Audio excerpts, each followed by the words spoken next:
হাজবেন্ডের ছুটির দিনে আলিশার দাদুকে নিয়ে বাইরে গেলাম শপিং করতে। তার সাথে থাকছে বাসার জন্য আমি কি রকম নতুন পর্দা কিনলাম সেই সব কিছু। আসসালামু আলাইকুম everyone, welcome back to my channel. কেমন আছেন সবাই? আশা করছি আল্লাহর অশেষ রহমতে সবাই অনেক ভালো আছেন, সুস্থ আছেন।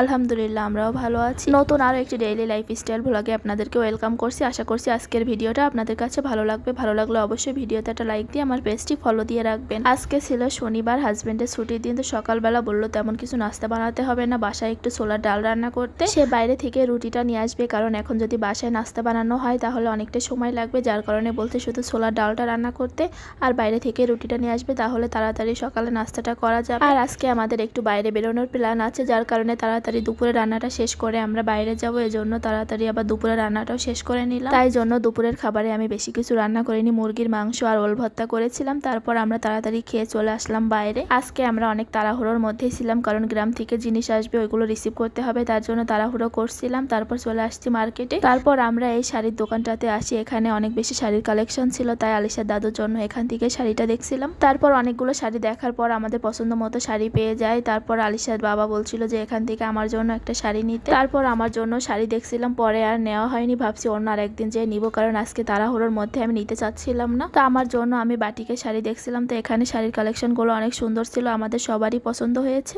তারপরও আমাদের হাতে যেহেতু সময় একদমই কম ছিল, তারপর আজকে আর একটা কাজ হাতে নিয়ে বের হয়েছি। তো আজকে আমি বাসার জন্য পর্দার কাপড় কিনবো, তার কারণে ভাবছিলাম এখানে যদি সময় বেশি নষ্ট করি তাহলে আর পর্দার কাপড়টা কিনতে পারবো না, যার কারণে আমি আজকে শাড়িটা নিয়ে নিই। আর একদিন সময় করে এসে তারপর দেখে শুনে ভালো করে আমি শাড়িটা নিয়ে যাব।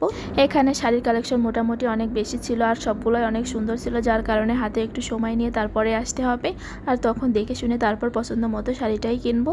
আর এই দোকানের এই দুইটা শাড়িও আমার অনেক পছন্দ হয়েছিল। তারপর আরও একটা শাড়ি দেখেছিলাম, ওইটাও অনেক ভালো লাগছিল। তারপরেও শাড়ি যেহেতু কেনা আমাদের তেমন কোনো আইডিয়া নাই, যার কারণে আজকে আর নিইনি।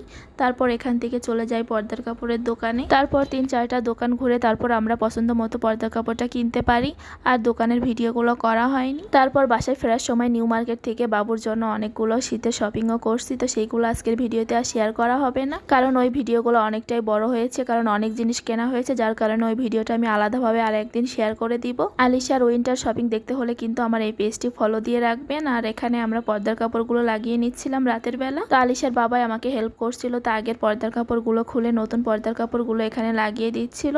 তো এই পর্দার কাপড়গুলো কিন্তু আমাদের রুমের কালারের সাথে অনেকটা সুন্দর লাগছে, যদিও বা লাইটের কারণে ভিডিওতে কালার তেমন সুন্দর আসছে না, কিন্তু সামনাসামনি কিন্তু অনেক বেশি সুন্দর ছিল। ভিডিও শেষে আমি অরিজিনাল পিকচার শেয়ার করে দিব। তারপর এখানে পর্দার কাপড়গুলো সব লাগিয়ে নিচ্ছিল। তো আমাদের জানালার জন্য 2টা করেই দরকার ছিল, তারপরে আমাদের বেশি কিনা হয়ে গিয়েছে, আমি এক একটা জানালার জন্য 3টা করে কিনেছি। কেমন হয়েছে অবশ্যই কিন্তু জানাবেন।